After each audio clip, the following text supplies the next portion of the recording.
कई बार हम इस बात से बड़े चिंतित हो जाते हैं कि यदि इसकी जगह मैं ऐसा कर लेता तो शायद ऐसा हो जाता। मेरा वहां से रिश्ता आया था, अगर मैं उस रिश्ते को हाँ कर लेता तो बहुत बढ़िया हो जाता। मैं इस रिश्ते को मना कर देता तो बढ़िया होता।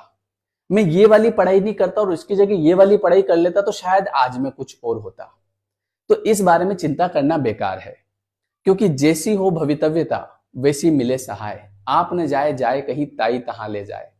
भगवत गीता में जो लिखा है कि कर्मण्येवाधिकार रस्ते मां फलेषु कदाचन, उसका मतलब यह है आपके हाथ में है केवल कर्म करना।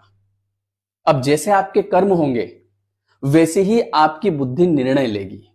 यदि आपके कर्म अच्छे होंगे तो आपकी बुद्धि सही डिसीजन लेगी और आपको सही जगह पे पहुंचा दिया जाएगा। अगर आपके कर्म गलत होंगे तो आपकी बुद्धि समय आने पर गलत डिसीजन लेगी और आप गलत जगह पहुंच जाएंगे। हमारे हाथ में केवल क्या है कि हम अच्छे कर्म करें, बाकी सब फिर भगवान पे छोड़ दें, क्योंकि वो फिर सब आपको सही रास्ता दिखाएंगे। आपने देखा होगा कि कई लोग ऐसे होते हैं जो बहुत पढ़े लिखे हैं, बहुत कुछ जानते हैं, लेकिन उनके फैसले गलत हो जाते हैं। और कई लोग ऐसे हैं जो कभी स्कूल ही नहीं गए, लेकिन उनके सारे फैसले सही होते हैं। तो क्या क्या यहाँ पर ऐसा होता है कि जो आदमी ज्यादा पढ़ा लिखा है तो उसके सारे फैसले सही होंगे और जो आदमी अनपढ़ है उसके फैसले गलत होंगे? ऐसा नहीं है। यहाँ पर ऐसा है कि जो व्यक्ति अच्छे कर्म करेगा, चाहे वो पढ़ा लिखा है या अनपढ़ है, उसके सारे फैसले सही होंगे।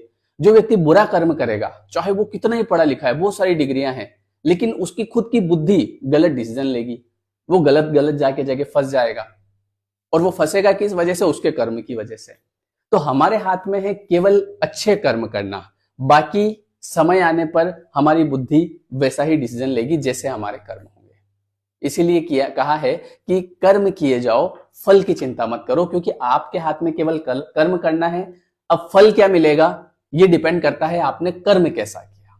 जय श्री कृष्ण।